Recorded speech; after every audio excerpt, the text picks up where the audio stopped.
Hi, Bill Deem here in Paris, introducing you to the American History Trail in Paris made by Boy Scout Eric Hian-Cheong in 2009. The trail starts in the west side of Paris, goes 10 miles to the east side at Lafayette's grave.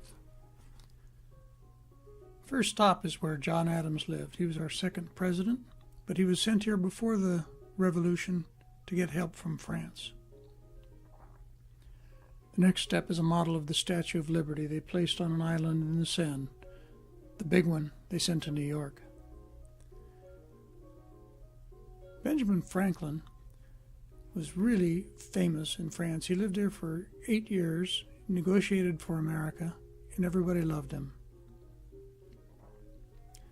The American Field Service brought 2,437 Americans here in World War I to work as ambulance drivers and hospital people. This is the de Grasse statue. Admiral de Grasse beat the British outside of Yorktown to prevent reinforcements. And here's Benjamin again. His experiments with lightning and electricity, everybody loved him. George Washington. His statue stands in the middle of a busy intersection at the Place d'Iéna.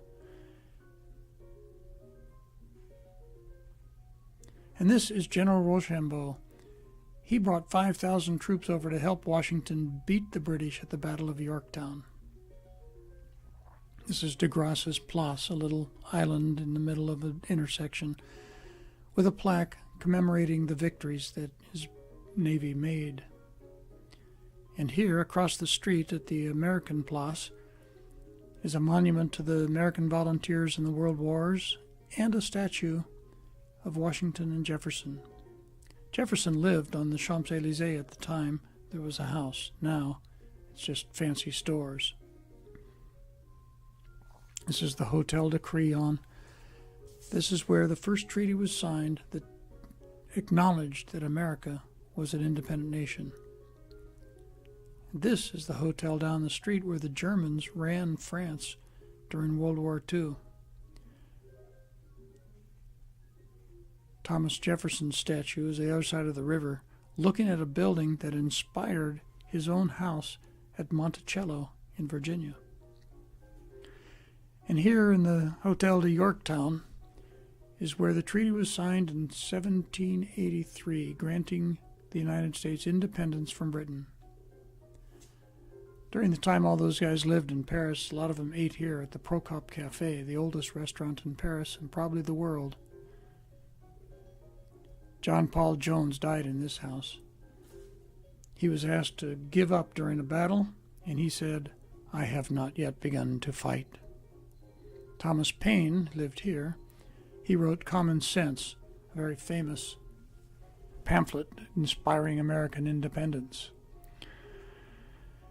Right behind Notre Dame, there's this memorial to the martyrs, the 200,000 French citizens sent to death camps. Behind these red doors, Beaumarchais and Silas Deane, the American, figured out how to get money from France to America for the war. Beaumarchais was a patriot for France, and he was an author. He wrote The Marriage of Figaro and The Barber of Seville. At last we come to Lafayette's grave. This is where he's buried in Picpus Cemetery. Every year the U.S. ambassador puts up a new flag. Cemetery is also home for hundreds of nobles and common people guillotined in the French Revolution.